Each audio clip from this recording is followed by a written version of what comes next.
The Financial Transparency Coalition's timber trade mispricing estimate is roughly 5 times that amount. Yeesh.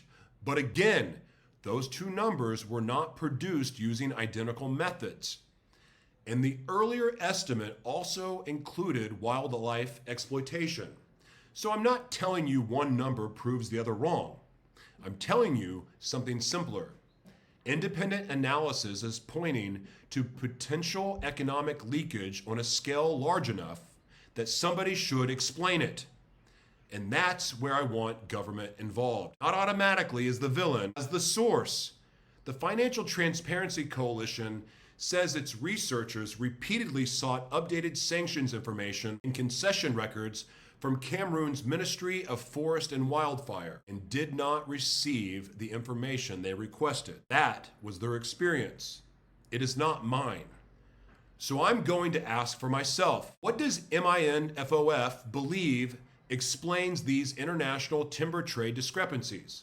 How often are Cameroon's export records reconciled against destination country records? When a major discrepancy appears, who investigates? What exactly were the sanctions against the operators identified in the report? What did those companies do to regain eligibility?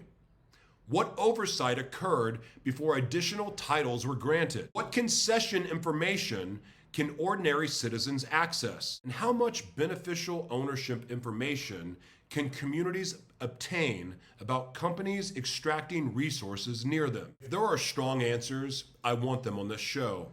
If the report got something wrong, I want that on this show too.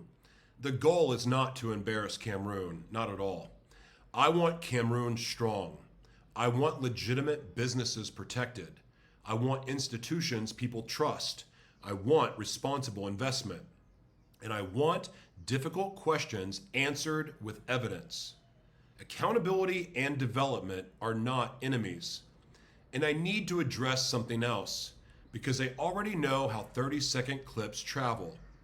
Someone outside this continent is going to watch part of this investigation and say, see, Africa's corrupt. No, that's intellectually lazy. An international timber transaction does not happen on only one side of the border.